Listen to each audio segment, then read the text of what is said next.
बिस्मिल्लाहिर्रहमानिर्रहीम।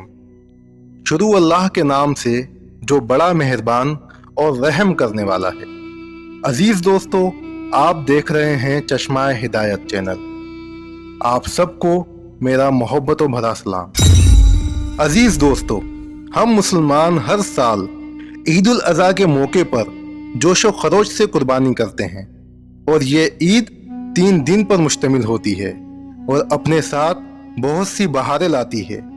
इस्लाम में मौजूद तमाम अहकाम तकरीबन किसी न किसी वाक़ये से मुंसलिक होते हैं।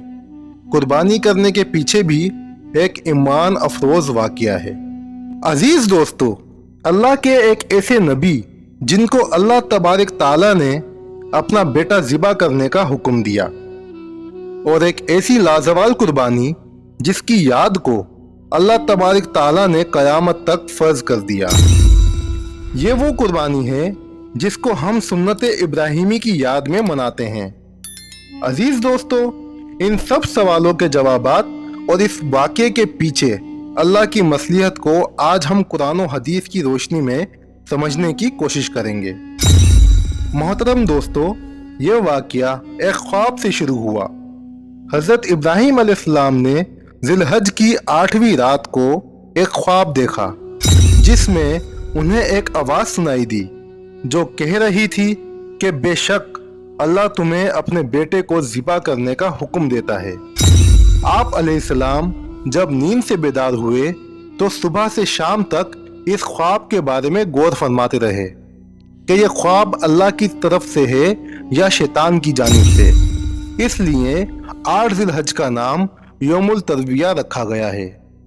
9वीं रात फिर वही ख्वाब देखा और सुबह यकीन कर लिया कि यह हुक्म अल्लाह की तरफ से है। इसलिए 9 ज़िलहज को यौम अरफा कहा जाता है। 10वीं रात फिर वही ख्वाब देखने के बाद आपने सुबह इस ख्वाब पर अमल करने का पक्का इरादा फरमा लिया, जिसकी वजह से 10 ज़िलहज को यौमुन नहर यानी ज़िबह का दिन कहा जाता है। अजीज दोस्तों, अल्लाह के हुक्म पर अमल करते हुए बेटे की कुर्बानी के लिए हज़रत इब्राहिम अलैहिस्सलाम जब अपने प्यारे बेटे हज़रत इस्माइल अलैहिस्सलाम को, जिनकी उम्र उस वक्त 7 साल की थी, लेकर चले तो रास्ते में शैतान इब्लीस हज़रत इब्राहिम की जान पहचान वाले एक शख्स की सूरत में जाहिर हुआ और पूछने लगा कि इब्राहिम कहाँ का इरादा है। आपने जवाब दिया कि एक काम से जा रहा हूँ।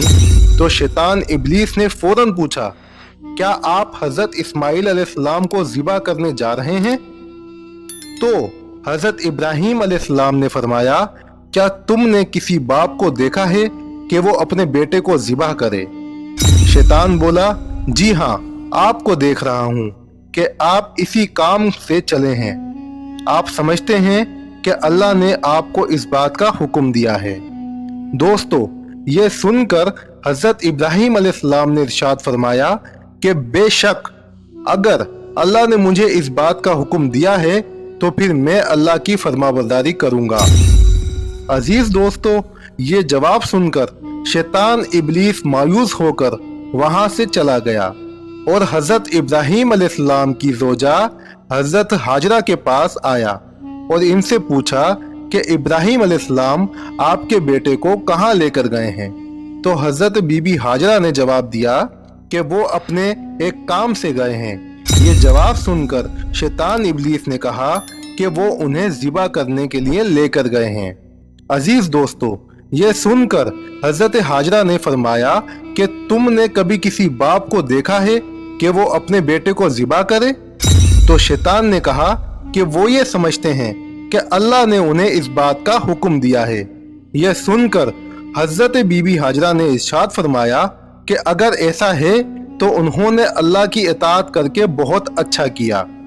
अजीज दोस्तों, ये जवाब सुनकर शैतान इब्लीस हज़रत इस्माइल अलैहिस्सलाम के पास आया और उन्हें भी इसी तरह से बहकाने की कोशिश की और उन्हें भी यही जवाब दिया कि अगर मेरे अब्बू जान अल्लाह के हुक्म पर मुझे ज़िबा करने के लिए ले जा रहे हैं तो बहुत अच्छा कर रहे हैं।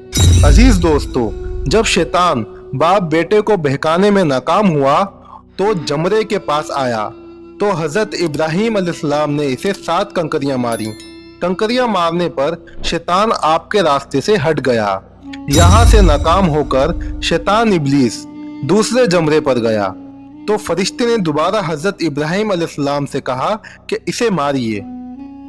आप अलैहिस्सलाम ने उसे यहाँ भी 7 कंकरियां मारी तो उसने रास्ता छोड़ दिया। अजीज दोस्तों, इन दोनों जगहों से कंकरियां खाने के बाद अब शैतान तीसरे जमरे के पास पहुंचा तो हजरत इब्राहिम अलैहिस्सलाम ने फरिश्ते के कहने पर एक बार फिर शैतान को 7 कंकरियां मारी तो शैतान ने रास्ता छोड़ दिया। दोस्तों, इस वाकये को देखते हुए शैतान इब्लीस को कंकरियां मारने की याद बाकी रह गई और अब भी हाजी इन तीनों जगहों पर शैतान मजदूद को कंकरियां मारते हैं।